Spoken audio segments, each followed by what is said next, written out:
Good morning, good afternoon, good evening, whenever, wherever you are watching and listening to this theme park news update. I am the CHALL, and today, Chall Chats Six Flags Great America. They've been teasing this, they've been building this, they've been hyping up this brand new major project for 2025, and now we're going to finally sit down right here, right now, and discuss everything surrounding this project. Now, before we get started with everything I've got to say on this, make sure you do like, comment, subscribe, click the notification bell so you never miss another YouTube video on this particular platform, YouTube. We're on the road to 3,000 subscribers and 500,000 views on there. Let's get there as soon as possible. Make sure you go check out all our other platforms, including Apple Podcasts and Spotify, where you, that's right, you, can listen back to all our theme park news updates on those podcast platforms. Make sure you do go follow us on there and download all of our podcast updates.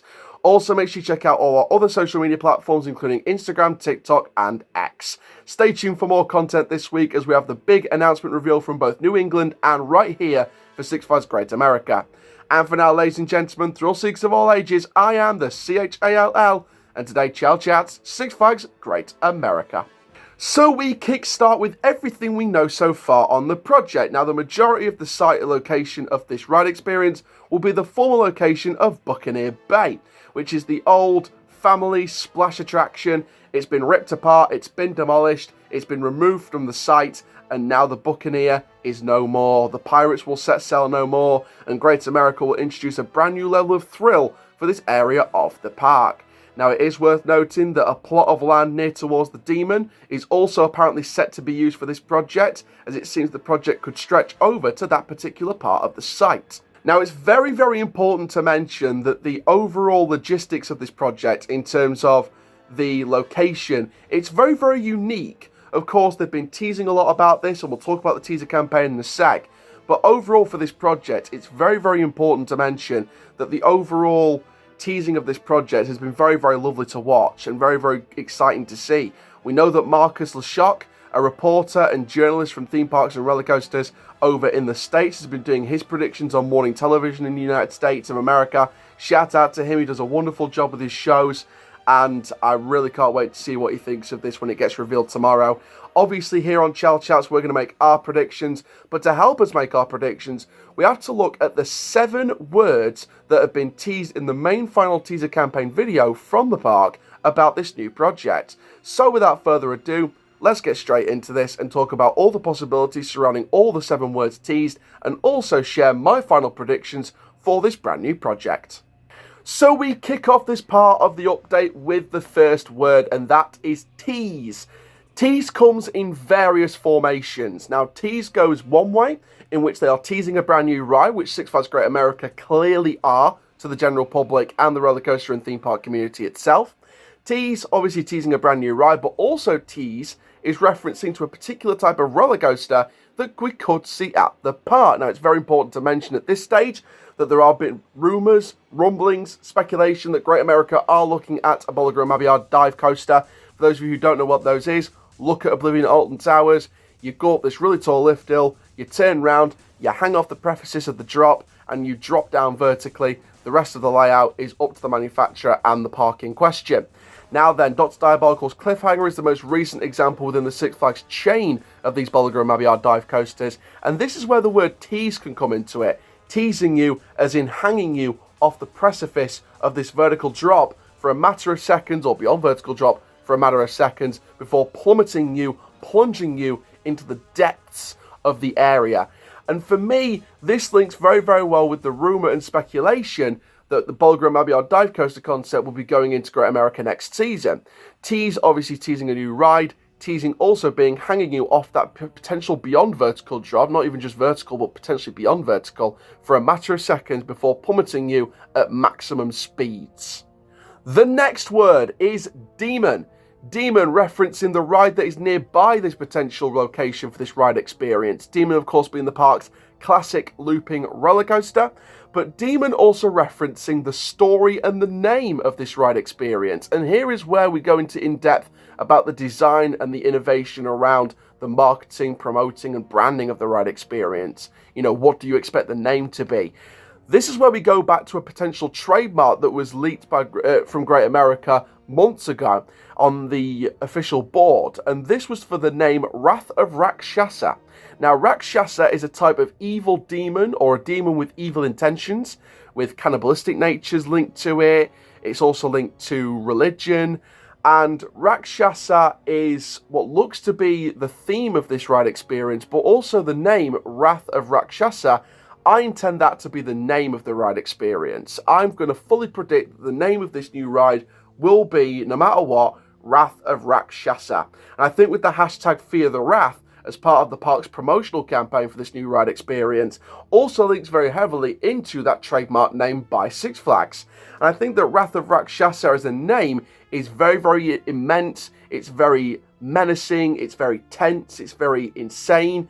And it's a wonderful way to promote a demon-like creature in dive coaster format, which seems to be the ideal rumor here. I'm really excited about this. I think this name looks absolutely phenomenal on the branding. I think this will do really well logo-wise. I'm really hoping with the announcement tomorrow that Six Flags do a really good job with the logo of this ride. Logos are really important in terms of getting across the ride's IP and the property of the ride experience and its branding and its icon. So for me, I think the logo and the branding is very, very important. With the teasing they've been doing, it's been fantastic so far, and I've got no worries about the logo of this ride either. And I think Wrath of Rakshasa will be a fantastic name for this potential dive coaster. Obviously, Demon being another reference to the location of the ride experience. The location, or part of the location, is also set to take up a plot of land taking place near towards the Demon. And also, if you look at the recent teaser on the Six Flags Instagram page showing coordinates, those coordinates actually link to, as Marcus LeShock said in the last couple of days on social media, the coordinations on that Instagram post link towards the site nearest towards the entrance of the Demon, which links towards a potential second entrance near towards the Demon, or even potentially the end of the Demon. Could they be utilising the current entrance of the Demon for Wrath of Rakshasa? We don't know. Here on Chall Chats, we're very excited to find out. The next word is 7. I'm going to agree with Marcus LeShock. I think that there is only one guess with this, 7 across. For those of you who don't know in technical terms, 7 across is the normal term for the modern coaster of dive coaster trains. You see the modern ones, Baron 1898 at Efteling, Dots Diabolical at Six Flags Fiesta Texas. You look at Oblivion the Black Hole as well. You look at the more modern style dive coasters within the last decade or so. They are more likely of using of the modern dive coaster trains. It fits very, very nicely with Dots Diabolical as well. It's going to be 7 across. It's going to be 18 riders per train if we're going to go with the 3 rows as well. And that's where I think they're going to go with this. They're going to go for 7 across per row. They're going to go for a 3-row train, and they're going to go with 18 riders per train. That is the statistics around the capacity of the ride from just that word alone, and I've got complete confidence they're going to go with 7 across a row for this dive coaster, or this potential dive coaster.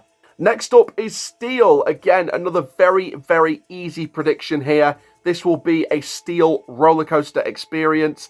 Of course, the Bologram Abiard dive coasters are made of steel fabricated track. We know that the specific bolts also represent a specific style of fabrication of track and support layout. And so this will indicate towards a steel fabricated track Bologram Abiard dive coaster. I think steel could, of course, come in various other coaster forms, but I think it's very, very clear from the off already that we knew about that it's going to be a steel fabricated track roller coaster, and the word steel confirms that in the teaser campaign. Next up is 5. Now, obviously 5, as Marcus LeShock previously confirmed in his predictions, 5 being the 5th Buccaneer roller coaster in the park, of course taking after Raging Bull. You've got, obviously, X-Flight, the Bologram Abiard wing coaster. You've got Superman Ultimate Flight, which is the flying coaster, and Batman the Ride, which is the inverted roller coaster. So when you look at 5, it will be, of course, the 5th B&M in the park at Six Flags Great America, but 5 can also represent something else, and this is where my predictions come into it. I'm going to go with 5 inversions. I think 5 inversions could be a pretty accurate guess. I think 5 inversions could be a pretty neat addition to the ride layout. Obviously, we'll wait until the announcement tomorrow for when we get the revealing of this layout, for the revealing of the announcement of this ride as well. I think that having these 5 inversions, I think it's a wonderful idea. I think we could definitely see that. You could see all the inversions happening before a potential mid-course brake run. Again, going back to the word drop, could we see a potential other drop? I think that could work, and I think all the inversions could happen before that second drop, of course, with the mid-course brake run as well. So I think that 5 inversions is a pretty neat guess as well, alongside the fact that it's going to be the 5th B&M inside the park. And I think that either way, again, this word links to some very, very interesting statistics. Again, going on to that word drop, I'm going to hint towards the fact that it's going to have a potential second drop like Griffin at Busch Gardens Williamsburg. I know that's the more wider seated dive coaster trains. However, you could see a second drop after a potential mid-course brake run. But again, with drop, just to emphasize and extend more on the drop word, I think that there's a potential opportunity here to include the 3 numbers that have been teased amongst the teaser campaign when we look at the amount of teasing they've been doing. Marcus the Shock talks about this in his predictions. The fact that 1, 7, and 2 were the 3 numbers that came up during this whole teaser campaign. 172, 217. Those are the 2 numbers that I can get from this. And I've got my theories about this. I think this could go one of 2 ways. It could be either a 172-foot drop or 172-foot height. But if they're going to go with a 172-foot drop, I could also see the coaster being a max height of 217 feet.